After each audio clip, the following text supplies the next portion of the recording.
It seems like I'm saying this every single weekend, Matt, but flyweights never die. And this matchup between Jordan Espinosa and David Dvorak, and hey, you got Espinosa, he's a 14th ranked flyweight. You get Dvorak, he's a 15th ranked flyweight. You might look at that and say, well, there's only 16 and a half flyweights in the UFC.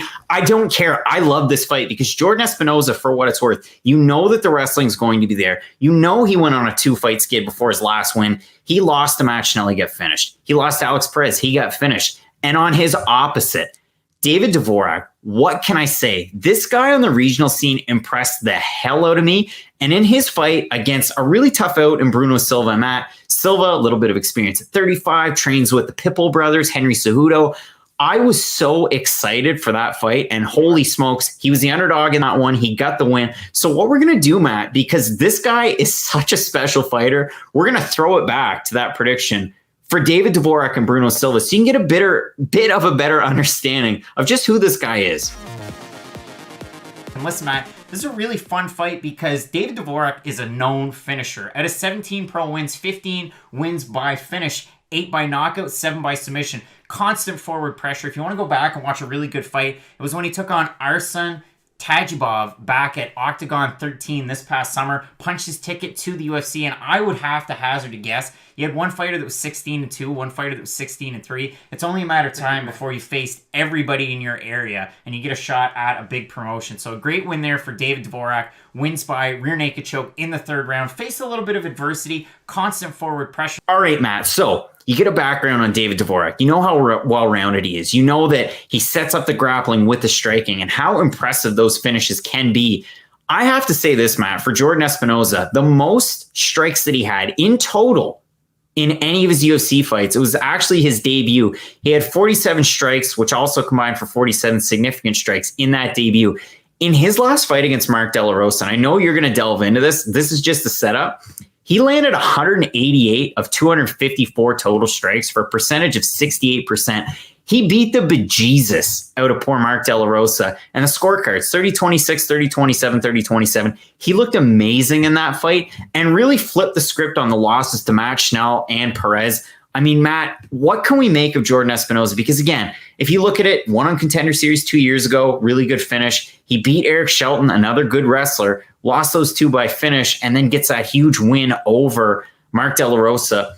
What do we think of this guy? Because I think that the future is really bright, even though he's 30 years old in a packed flyweight division. And I think David Dvorak's good as well. So this is a really fun fight. Yeah, because with Espinosa, he's another guy who it's really hard to tell how good he is just due to his level of competition. Because when you think Eric Shelton, well, of course he should beat him. And Mark De La Rosa, he should beat him too. Alex Perez is near the top of the division. He just leg kicked Jussier Formiga into a TKO. And Matt Schnell's a guy who we're both fairly high on. He's got good power, good submission ability. I wouldn't say he's at the upper echelon of the division. Because he gets finished too much. Exactly, but still a good, dangerous guy. And there's no shame to losing to a guy like Matt Schnell.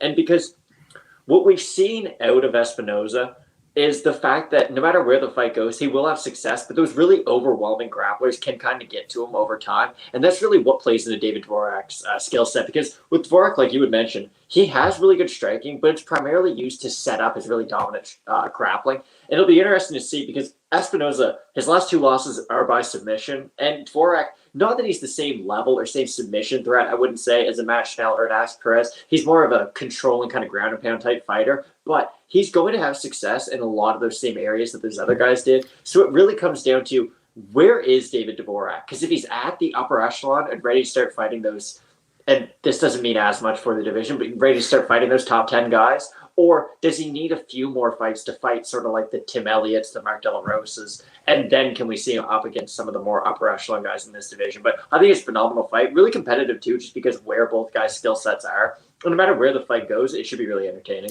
And I think it's a lot closer. Again, pick 'em odds for this one. So that's the very interesting thing. If you look over on Tapology, 83% of 709 total votes for Dvorak, 72% by decision. And I think the thing that makes this the most interesting is if you go back and watch the Dvorak fight against Silva, Silva won that first round. He got a takedown. He really mixed it up. He landed more strikes. And then after that, Dvorak able to flip the script and really change the tide in his favor.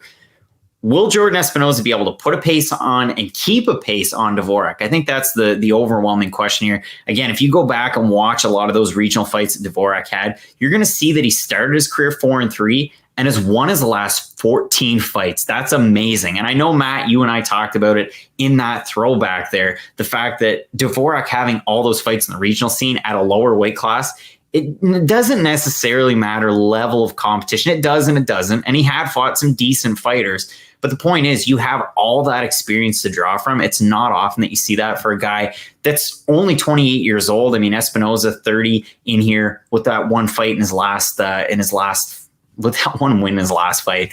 So ultimately, this is actually a lot more difficult than just saying, listen, I love David Dvorak before he came into the UFC, and I'm just going to ride that train all the way to the top, just like Khamzat Chimaev. And David Dvorak's my guy, just like Brandon Moreno's our guy.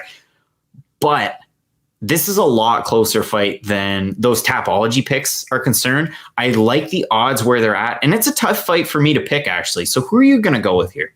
I'm going to go with David Dvorak. I do think he's weird because you look at his style, and it's a very physically demanding style, but his cardio is not bad by any means. He's able to keep a fairly good output.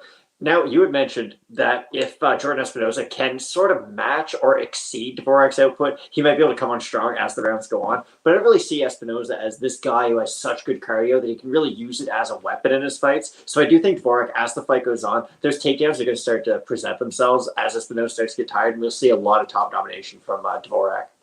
It's a really fun fight. And I mean, Matt, I'm going to be in agreement with you here. I'm going to have to go back, spend the entire week watching, just regional scene Jordan Espinosa fights and going back and watching those awesome Octagon classics from David Dvorak. But the pick as of today, I'm going to go with Dvorak as well. I like the odds at even par. I think that's an easy parlay piece for you there. Again, unless something crazy happens at weigh-ins or I notice something in more and more increased tape study as the week goes by, you're going to find that one out on Question Mark Kicks on Saturday. So make sure you tune into that one where we finally lock in our picks for the week. But Matt, both going with David Dvorak in this one. It's such a fun fight. Make sure you keep it locked in with Fight Night Picks, Matt. We have an extended look at our main event, years in the making between Colby Covington, Tyron Woodley, storylines interweaving, heel versus babyface, kind of, but not really. It's such a fun fight. Let's keep it locked in with Fight Night Picks, Matt. And as we always say, let's get into it.